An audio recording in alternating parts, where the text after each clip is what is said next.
안녕하세요. 맥킨의 지혜투자클럽입니다. 셀트리온 헬스케어의 합병 관련한 청신호가 계속 나오고 있는 가운데, 자, 23일 개최되는 임시주총 관련되는 관전 포인트는 무엇일까요? 자, 국내에서도 월권 관련되는 공고를 하는 한국 ESG 기준원 같은 경우에도 이 합병 찬성 공고하는 이제 얘기가 나왔습니다. 이 부분 한번 살펴보도록 하겠습니다. 먼저 시장 전반적인 어떤 흐름들 한번 살펴보면요. 자, 오늘 시장 전체적으로 좀 보시게 되면 오늘도 이제 낙폭은 좀 줄여서 끝났습니다만 분위기 이렇게 계속 오장까지 이렇게 좋지는 못했어요. 자, 원달러 환율 자체가 3원 70전 정도 올라갔고 외국인들이 이제 현선물에서 매도를 하고 기관들 쪽에서는 이제 금융투자가 이제 코스닥에서 대거 일단 매수를 해서 개인들과 더불어서 이 금융투자가 좀 매수를 했고 투신이나 연기금 쪽은 큰 흐름은 없었죠.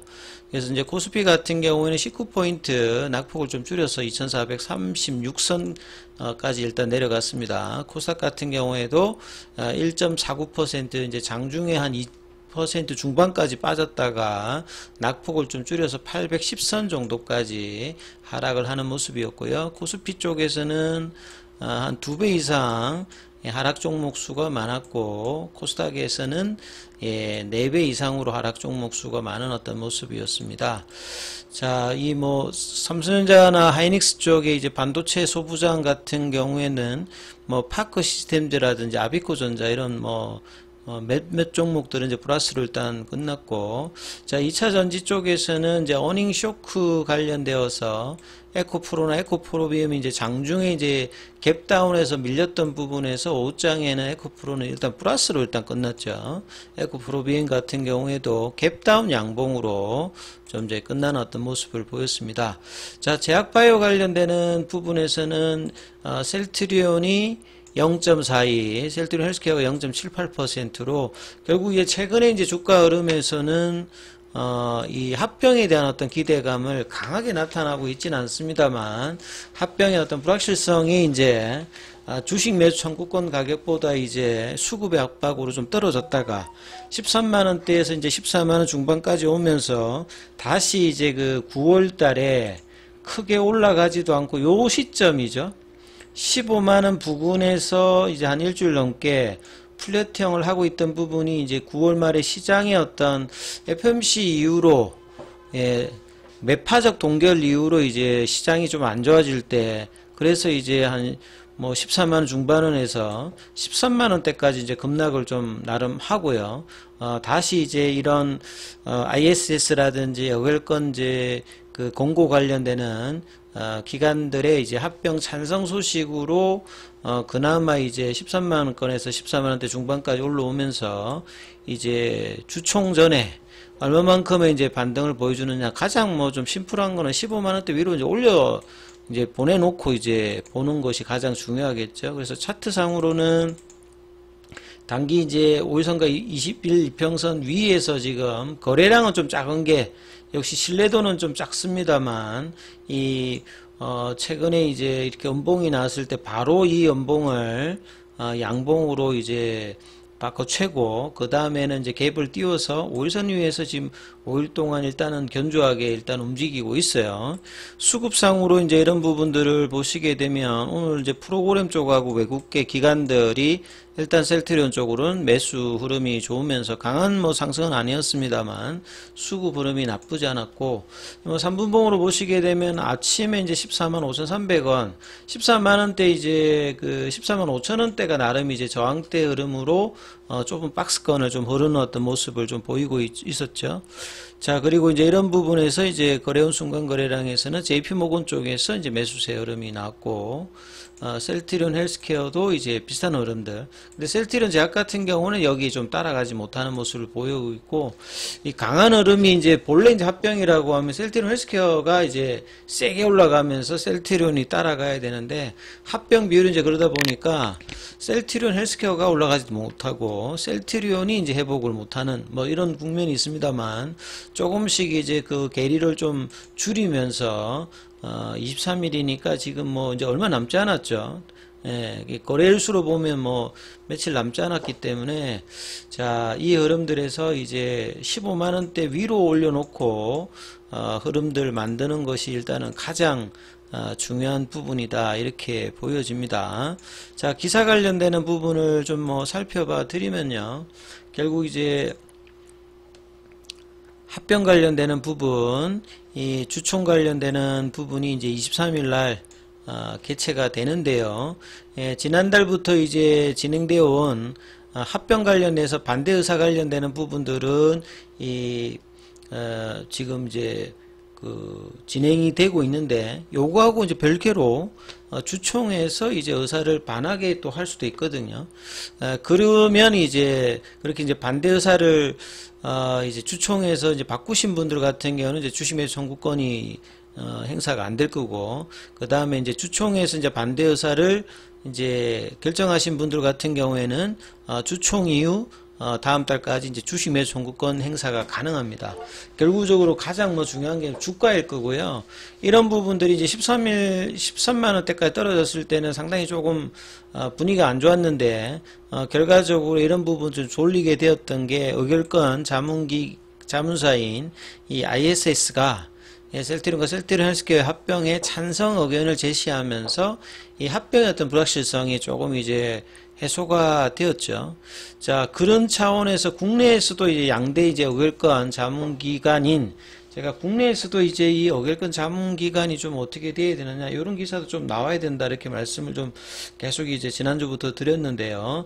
한국 ESG 관련되는 기준원, 한국 ESG 연구소가 이 합병 안건에 대해서도 이제 찬성을 공고했습니다. 그래서 ISS하고 비교를 해보면요, 합병의 어떤 목적, 필요성이 타당하다고 이야기를 하는데, 장기적인 관점에서 결국 합병 이후에 주주가치 제고가 될 것이다 판단하는 거죠. 장기적으로.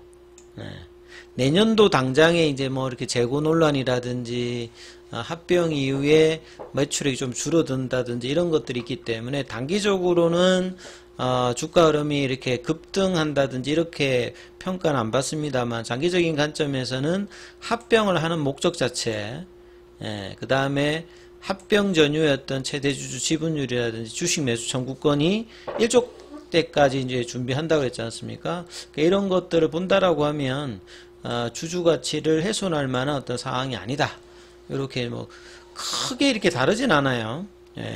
ISS하고 ISS 이야기했을 때는 합병을 하면 이제 재무적으로 이제 셀트리온과 셀트리온 헬스케어의 원가율이 이제 낮아져서 이런 것도 이제 투자로 간다든지, 기존의 헬스케어가 이 원가율이 높아서 이제 시장에서 대응하기 좀 힘들었던 부분들을 근원적으로 좀 해소하면서 이제 기업 가치의 어떤 증가가 나올 수 있다 이렇게 평가했는데, 한국 쪽에 이제 의결권 자문기관에서도 그런 어떤 흐름들로 이 찬성 관련되는 이야기를 했다는 것이 중요하고요.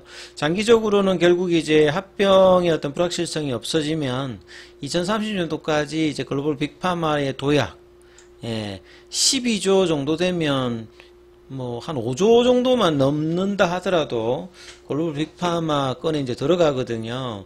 근데 이제 12조 정도까지만 나온다라고 하면 충분히 글로벌 빅파로 갈 수 있기 때문에, 기존의 바이오시밀러라든지 뭐 케미칼이라든지 여기에 대해서 반드시 이제 바이오 신약 관련되는 부분들이 얹어지는 어떤 흐름들의 어떤 구조를 가겠다는 거죠. 그래서 2030년도까지 12조니까 지금 2023년도잖아요. 7년 동안에 무려 거의 뭐 한 4배 정도의 고성장을 하겠다는 소리잖아요.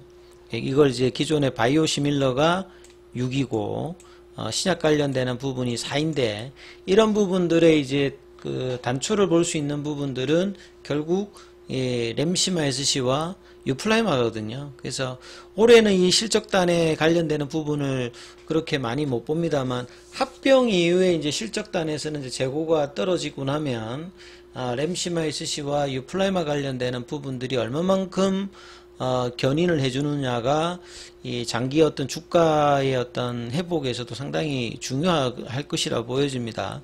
그리고 이제 그룹사에서도 계속 이야기했듯이 합병을 하게 되면 매출 이익 관련되는 주주가치 어떤 재고, 합병에 따른 어떤 비용 절감, 원가 경쟁력에 따라서 이 매출 증가 가능성, 그 다음에 추가적인 어떤 파이프라인, 바이오시밀러라든지 그 다음에 바이오 신약 관련되는 부분으로 장기적인 어떤 성장을 기대한다라고 이야기했기 때문에요.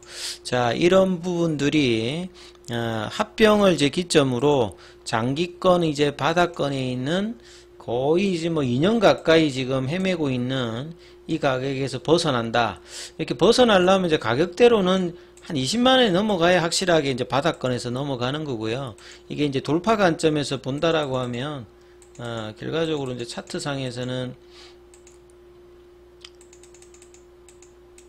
이제 이렇게 보시게 되면요. 올해 고가들이 18만원대잖아요. 요 이제 18만원대가 이제 몇 달이 있으면 이제 사라집니다. 지금 이제 10월달이니까 연말까지 만약에 이 가격을 못 누르게 되면 이제 돌파의 어떤 흐름들에서 이제 바닥권 탈출의 어떤 흐름들이 이제 빠르게 그냥 막 연말까지 올라간다라고 하면 이 가격권은 한 18만원대가 될 거고요. 뭐 그렇지 못한다면 이제 향후에 이제 장기적으로 이제 2024년도 흐름에서 주가가 이제 이 바닥권을 탈피하면 이제 16만원권이 이제 넘어가게 되면 그러한 흐름이 되고, 그 다음에 올봉상으로는 이제 이 가격이 나오지 않습니까? 이 20만원권. 그래서 이 가격이 이제 넘어가는 흐름들이 나와야 되는데, 그러려면 사실 계속 뭐 말씀드렸던 부분들에서 이런 이 거래 대금 자체, 거래량 자체가 지금 굉장히 지금 작죠. 지금 시장에서 어떤 이제 뭐 고객의 탁금이라든지 거래 대금도 계속 줄고 있는데, 셀트리온 쪽에 이제 이 유동성 관련되는 부분들이 작년에도 작았습니다만 올해도 작년만큼 이 작은 어떤 거래 대금이 계속 형성되고 있는데요. 주가가 이렇게 올라갈 때는 항상 보면 이렇게 거래량 자체가 이렇게 많습니다. 그래서 과거 대비해서 이렇게 줄었던 어떤 부분의 유동성의 어떤 증가들이 장기적으로는 들어오는 시점에서 이제 주가가 이제 하는데요. 단기적으로는 이제 합병 이후에 이 한 16만원권의 이 흐름들의 정도의 어떤 반등 정도가 나와야 이 장기 어떤 탈출들이 나올 수 있으니까, 이런 흐름들이 이번 주에는 이제 뭐 한 15만원권 부근에 좀 붙여주느냐, 이 흐름들이 나타나는지를 좀 중심으로 계속 좀 지켜보는 어떤 부분이 필요하니까 참조해서 흐름 판단해 보시기 바라겠습니다. 여기까지 하겠습니다.